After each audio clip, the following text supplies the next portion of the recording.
আমলকির আচার বানানোর এখনই উপযুক্ত সময়। আমলকির আচারটা বানিয়ে দীর্ঘদিন পর্যন্ত সংরক্ষণ করে রেখে দিন। শীতের শুরুতে যদি এরকম আমলকির আচার বানিয়ে রেখে দিতে পারেন তাহলে সর্দি, কাশি, ঠান্ডা থেকে রেহাই পাওয়া যায়। তাই অবশ্যই মুখরোচক হিসেবে নয়, দেহের উপকারের জন্য হলেও এই আমলকির আচারটা আজই বানিয়ে নিন। চলুন রেসিপিটি তাহলে শেয়ার করি। আমলকির আচার বানানোর জন্য এখানে 250 গ্রাম পরিমাণে আমলকি নিয়েছি। আপনারা পরিমাণে বাড়িয়ে করতে পারবেন। আমলকিটা খুব ভালো করে পরিষ্কার জল দিয়ে 2 থেকে 3 বার ধুয়ে নেওয়া হয়েছে। আমলকির আচার তৈরির জন্য এবার এর মশলাটা গুঁড়ো করে নিতে হবে। নিয়ে নিচ্ছি 1.5 চা চামচ পাঁচফোড়ন। পাঁচফোড়নে একটু মিষ্টি জিরার পরিমাণটা বেশি দিতে হবে, তাহলে টেস্টটা কিন্তু ভালো আসবে। আর মেথির পরিমাণটা একেবারেই সামান্য, নামে মাত্র মেথি কয়েকটা দিতে হবে। মেথির পরিমাণ বেশি হয়ে গেলে আবার অন্যান্য উপকরণের পরিমাণ যেন বেশি না হয়, না হলে কিন্তু একটা তিতকুটে ভাব আসবে, সেটা কিন্তু আচারের জন্য ভালো হবে না। অবশ্যই মিষ্টি জিরার পরিমাণটা একটু বাড়িয়ে দিবেন, তাহলে টেস্টটা আর গ্রানটা অনেক বেশি ভালো আসবে। তো আমি হালকা করে তাওয়ায় কিন্তু একটু লো আছে ভালো করে রোস্ট করে নিয়েছি। আর এরপর একটু আড়া ভাঙ্গা করে এরকম গুঁড়ো করে নিয়েছি। আর অবশ্যই খেয়াল রাখবেন মশলাটা যেন খুব বেশি পুড়ে না যায়। পাঁচফোড়নটা যখন তাওয়ায় হালকা করে টেলে নেবেন, তখন যখন একটু ফ্লেভার বের হবে তখনই নামিয়ে নিতে হবে। এবার একটা হাঁড়িতে আমি অর্ধেক পরিমাণে জল বসিয়ে দিয়েছি। জলটা যখন একটু ভাপ ওঠা শুরু করবে তখন আমি একটা স্ট্রেনারে সেই আমলকিগুলোকে বসিয়ে দিলাম। আর দেখুন এরকম এই যে ভাপ ওঠা শুরু করেছে, মানে ধোঁয়াটা দেখতে পাচ্ছেন, ঠিক এভাবেই ভাপ উঠতে উঠতে আমলকিগুলো ভালোভাবে সিদ্ধ হয়ে যাবে।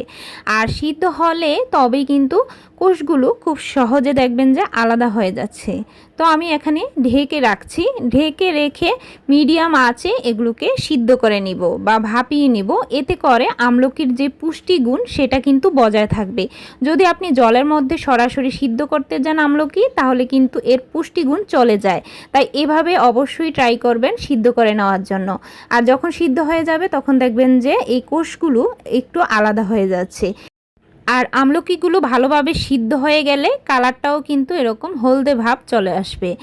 আমলকিগুলো ভালোভাবে সিদ্ধ হয়ে গেলে ঠান্ডা হওয়ার জন্য একটা সাইডে রেখে তারপর কিন্তু এভাবে বিচিগুলোকে আলাদা করে নিতে হবে। বিচিগুলো আলাদা হয়ে গেলে এমনিতেই কোষগুলো খুব ভালোভাবে পৃথক হয়ে যাবে। এবার আচারটা তৈরি করার জন্য এখানে সরিষার তেল ব্যবহার করছি। অবশ্যই যে কোনো আচারের ক্ষেত্রে সরিষার তেলটাই ব্যবহার করবেন। একটু যখন তেলটা গরম হবে তখন এর মধ্যে একটা শুকনো মরিচকে 2 টুকরো করে দিয়েছি। শুকনো মরিচের কালারটা একটু চেঞ্জ হয়ে আসলে বিচি ছাড়ানো সেই আমলকিগুলো দিয়ে দিচ্ছি। সাথে হাফ চামচ লবণ দিয়ে দিচ্ছি হাফ চামচ হলুদের গুঁড়ো। এবার এই লবণ আর হলুদের সাথে আমলকিটাকে তেলের সাথে খুব ভালো করে একটু ভেজে নিচ্ছি। তবে 2 থেকে 3 মিনিটের বেশি আর ভাজবো না, খুব বেশি কালার যেন না আসে।